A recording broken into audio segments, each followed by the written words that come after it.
علیہ وسلم سے آئے ملاقات کرنے آئے اور طرح سے تورات کا ریفرنس انہوں نے دے دیا.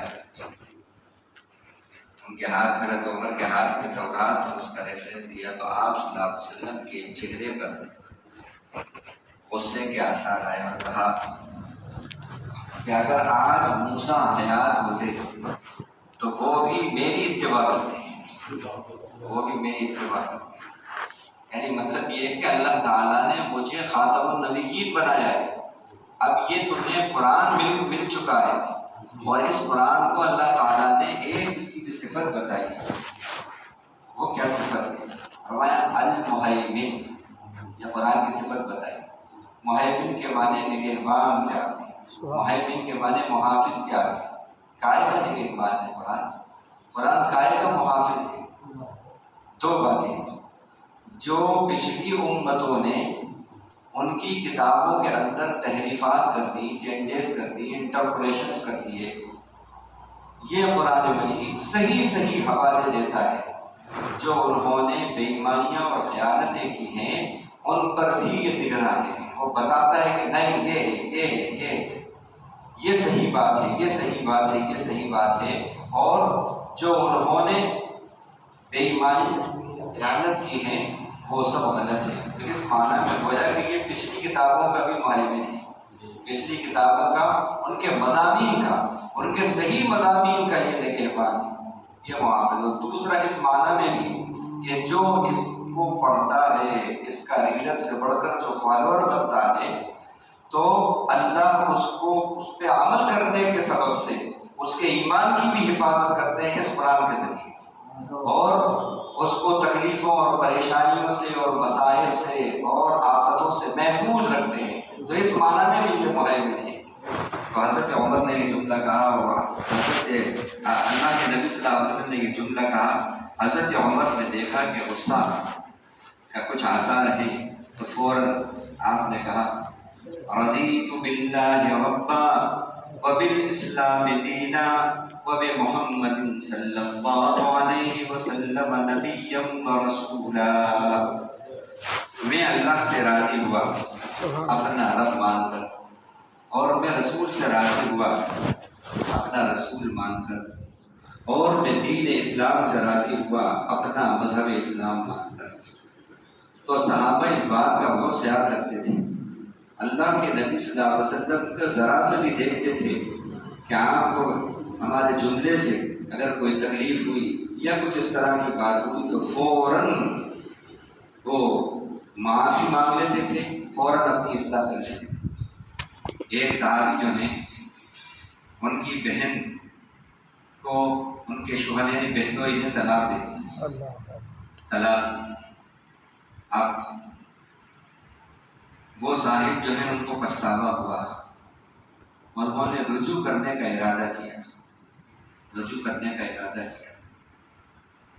اور پھر دوبارہ انہوں نے پیغام بھیجا.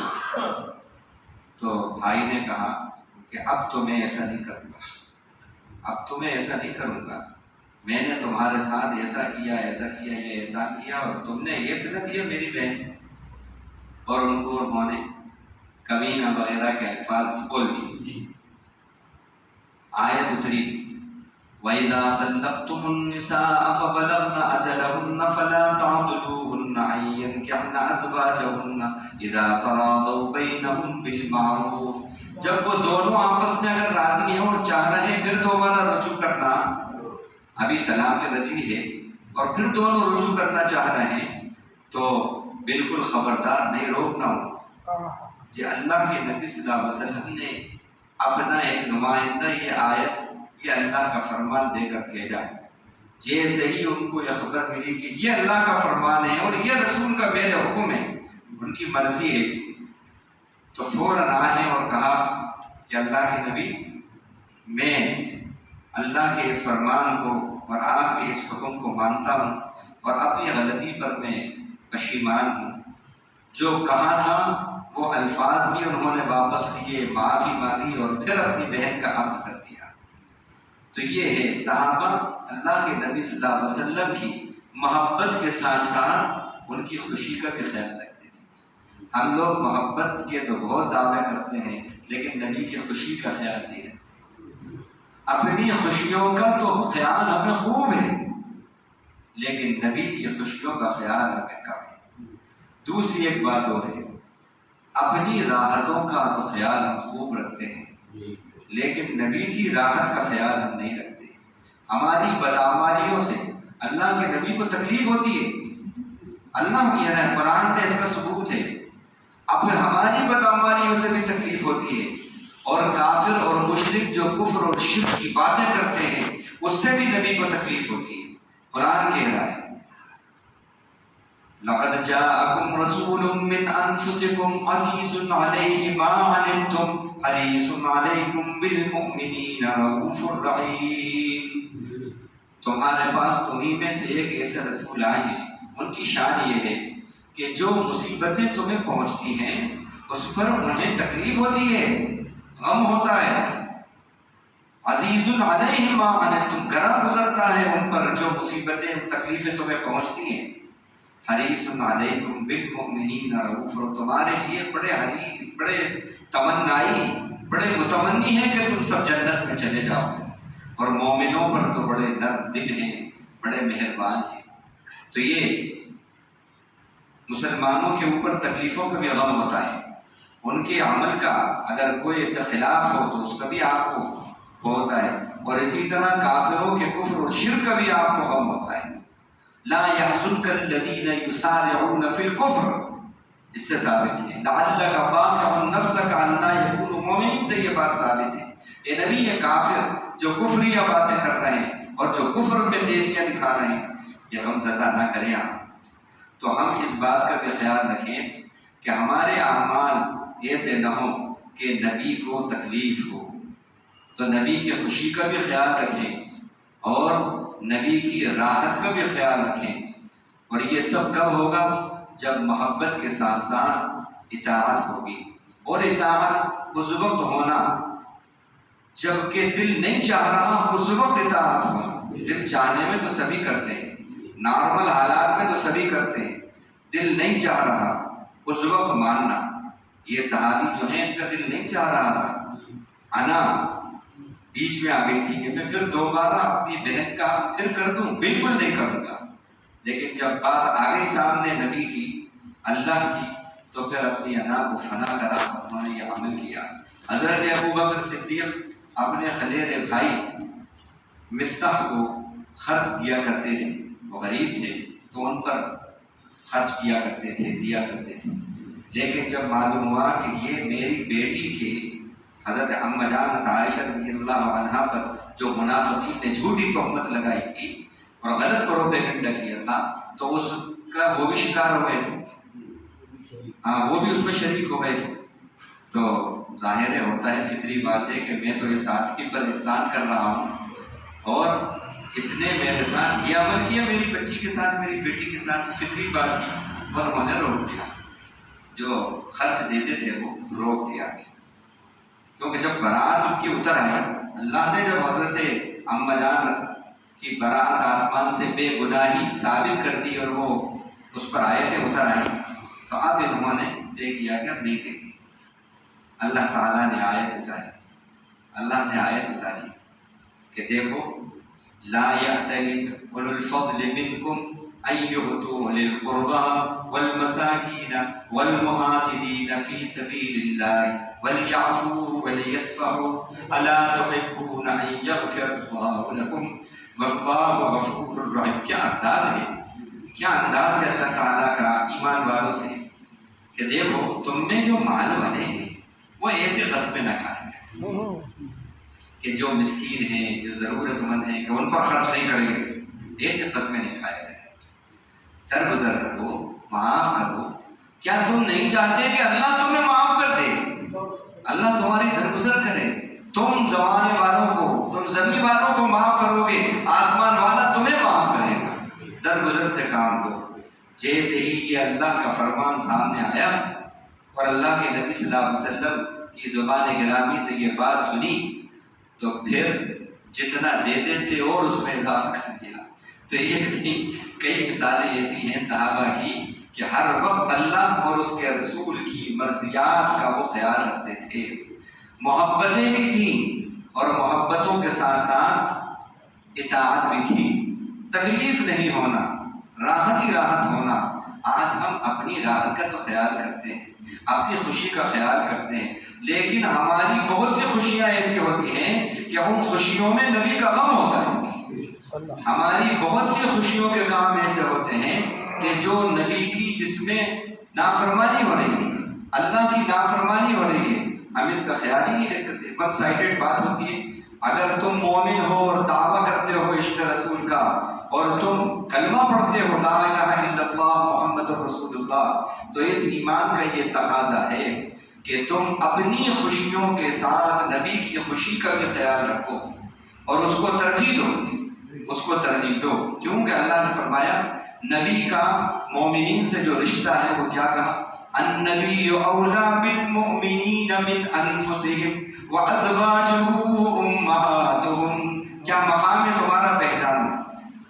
جتنا مومنوں کا ان کی جانوں کا ان پر حق ہے، اس سے کہیں زیادہ، ان کی جانوں سے زیادہ نبی کا حق ہے ان کی جانوں پر. کیا ہے ہم؟ ہماری یہ جان، ہمارا مال، ہمارا سب کچھ نبی کا قربان. آپ نے دیکھا ہوگا صحابہ کرام اکثر یہ جملہ ان کی زبانوں پہ آتا تھا، بے ابی و امی یا رسول اللہ، ہے نا؟ یہ اکثر آپ نے سنا ہوگا صحابہ کی سیرت میں، اے اللہ کے نبی میری ماں اور میرے باپ آپ پر قربان، میری ماں اور باپ آپ پر قربان. یہ ایسے نہیں تھے چپ، بلکہ عملاً وہ ایسا کرتے تھے. تو فرمایا کہ مومنوں کا جتنا ان کی جانوں کا کے اوپر ان کا حق ہے، اس سے کہیں زیادہ، ان کی جانوں سے بھی زیادہ نبی کا حق ہے. اور دوسری بات کیا کہی؟ اپنا مقام اور مرتبہ سمجھے مومنین. فرمایا وَأَزْوَاجُهُ أُمَّهَاتُهُمْ، اور نبی کی بیویاں جو ہیں مومنوں کی مائیں ہیں. ہمارے استاد محترم عارف سمبھلی صاحب مولانا منصور نعمانی صاحب کے بھتیجے جب ندوۃ العلماء میں ہم تھے اور وہاں پر وہ تفسیر بیان کر رہے تھے، تو انہوں نے یہ کہا کہ دیکھو اپنی شان تو پہچانو کہ کیا ہو تم. اللہ کے نبی کی ماؤں بیویوں کو اللہ تعالیٰ نے کیا کہا کہ وہ ہماری مائیں ہیں. تو جب ماں ہماری اماں جان ہوئی، وہ ہماری مائیں ہوئی، تو باپ کون ہوا؟ اللہ. باپ کون ہوا؟ روحانی باپ ہمارے حضرت محمد مصطفیٰ صلی اللہ علیہ وسلم میں. کیا مقام ہے تمہارا؟ تم روحانی بیٹے ہو. ہر ایمان والا، ہر امتی اپنے نبی کی روحانی سنتان ہے، روحانی بیٹا ہے. تو بیٹے اگر ہو، واقعی اگر بیٹے ہو، تو جو واقعی اپنے ماں باپ کا فرما بردار بیٹا ہوتا ہے وہ اپنے ماں باپ کی خوشی کا خیال رکھتا ہے، اسی کو تو فرما بردار کہیں گے نا. تو تم نبی کا مقام تو سمجھو اور تمہارا مرتبہ کیا ہے. نبی تمہارے روحانی باپ اور ان کی بیویاں تمہاری مائیں. تو تم روحانی بیٹے ہو کر پھر تمہارا کردار کیسا ہے؟ تم نبی کی روحانی اولاد اور پھر شرک میں مبتلا، بدعات میں مبتلا، سود خوری میں مبتلا اور حق تلفیوں میں مبتلا. یہ کیسی بات ہے؟ نبی کی اگر تم روحانی اولاد ہو تو نام روشن کرو. تو ہم اس بات کا خیال رکھیں کہ ہم اپنی خوشیوں میں نبی کی خوشی کو بھول جاتے ہیں. ہماری شادیوں کے اندر، ہمارے غموں کے اندر، ہماری خوشیوں کے اندر اور جو ہماری دیگر تقریبات ہوتی ہیں، اپنی خوشی کا تو ہم بھرپور خیال رکھتے ہیں، لیکن نبی کا خود کی خوشی کبھی کبھی سائڈ میں چلی جاتی ہے. نہیں، ہم کہیں بھی ہوں، کسی حال میں ہوں، کسی موسم میں ہوں، کسی تقریب میں ہوں، ہر وقت ہمیں اپنی جان سے زیادہ نبی کی جان کا خیال، اپنی خوشی سے زیادہ نبی کی خوشی کا خیال، اپنی راحت سے زیادہ نبی کی راحت کا خیال ہوگا. تو پھر صحابہ جیسا یہ ایمان ہوگا، اور صحابہ جیسا ایمان ہوگا تو اسی ایمان پر پھر ہدایت ملے گی، اسی ایمان پر ہدایت ملے گی. اللہ تعالیٰ نے وعدہ کیا فَإِنْ آمَنُوا بِمِثْلِ مَا آمَنْتُمْ بِهِ فَقَدِ اهْتَدَوْا. اگر تم ایمان لاؤ ایسے جیسے یہ ایمان لائے اصحاب رسول ایمان لائے، ایسے تم ایمان لاؤ گے یہود، نصارہ، مشرکین، تو تم ہدایت پاؤ گے. ایک صحابی جو ہیں بستر پر لیٹ گئے، نیند نہیں آ رہی، کروٹیں بدل رہی، نیند نہیں آ رہی، اٹھے، آپ صلی اللہ علیہ وسلم کے پاس آئے، سلام کیا، مسافہ کیا، آپ کو دیکھ لیا، کہا اللہ کے نبی بس اب مجھے نیند آ جائے گی، آج میں نے آپ کو دیکھا نہیں تھا، آج آپ کا دیدار نہیں کیا تھا تو پیشین تھی طبیعت، اب میں نے اپنے نبی کو دیکھ لیا، اب مجھے نیند آ جائے گی، یہ کہہ کر انہوں نے ایک اللہ کے نبی سے سوال کیا۔ دیکھیے کیسے تھے صحابہ، ان کا اللہ کے نبی یہاں ہم آپ کو نہیں دیکھتے تو یہاں تو دیکھنے کا موقع ہے کہ ہم پھر دیکھ لیتے ہیں، لیکن اللہ کے نبی آپ کو اللہ تعالیٰ، آپ تو نبی ہیں، اللہ تعالیٰ آپ کا مقام تو بڑا بلند عطا کرے گا۔ اگر اللہ نے ہمیں اپنے کرم فضل سے جنت سے پہنچا بھی دیا تو اللہ کے نبی ہم وہاں آپ کے اتنے بلند مقام سے وہاں آپ ہوں گے تو ہم کیسے ملیں گے آپ سے، وہاں ملاقات ہم کیسے کریں گے؟ بس آپ نے تھوڑا سکوت اختیار کیا اور یہ آیت، یہ گفتگو کا علم آسمانوں پر خدا کو ہو گیا۔ یہ عاشقان، سچے عاشقان رسول، ان کے عشق اور محبت کی داستان ہر لمحہ وہاں پر ریکارڈ ہو گئی تھی، آسمان والا سن رہا تھا، فوراً یہ آیتیں اتری، من یطع اللہ والرسول فاولئک مع الذین انعم اللہ علیہم من النبیین والصدیقین والشہداء والصالحین وحسن اولئک رفیقا۔ یہ آیتیں اتری، آپ جیسی آیت اتری تو ان کو بلایا اللہ کے نبی صلی اللہ علیہ وسلم نے اور یہ آیتیں سنائی، ان کا سنو سنو، تمہارے بارے میں یہ کہہ رہے ہیں اللہ کہ جو اللہ اور رسول کا کہنا سنے گا تو اللہ اس کو ساتھ عطا فرمائیں گے، اس کو ہمراہی عطا فرمائیں گے، کس کی؟ نبیوں کی، صدیقین کی، شہداء کی، صالحین کی، وحسن اولئک رفیقا۔ اور ذرا بتاؤ تو صحیح یہ رفاقت اور یہ ساتھ کیا اچھا اور حسین ساتھ ہوگا، کیا حسین ساتھ۔ تو یہ ہے صحابہ، تو صحابہ اپنی راحت میں، اپنی خوشیوں میں ہر وقت پریفرنس نبی کی راحت کو دیتے ہیں، اپنی خوشی میں پریفرنس نبی کی خوشی کو، اپنے غموں میں پریفرنس نبی کے غم کو دیتے تھے۔ اگر یہ گر آج ہماری سمجھ میں آ جائے اور ہمارے عشق میں یہ بات آ جائے تو دیکھیے آپ ابھی ہم انقلابی قوم بن جائیں پوری دنیا میں، جیسے کہ ہمارے اسلاف تھے، اللہ تعالیٰ کہنے والے ہوگی اسی طرح نبی کو راحت پہنچانے والا بنائے اور ان کی بھرپور اطاعت کرنے والا بنائے اور ہر وقت اپنی خوشیوں میں اول نبی کی خوشی کو رکھنے کی توفیق عطا فرمائے اور اپنے غموں میں سب سے اول غم نبی کے غم کو سمجھنے والا بنائے اور تمام بھائی اور بہنوں کو بھی وآخر دعوانا الحمدللہ رب العالمین۔ سبحان اللہ وبحمدہ، سبحانک اللہم وبحمدک، نشہد ان لا الہ الا انت، نستغفرک ونتوب الیک، وصلی اللہ تعالی علی خیر خلقہ محمد وآلہ وصحبہ اجمعین، آمین والحمد للہ۔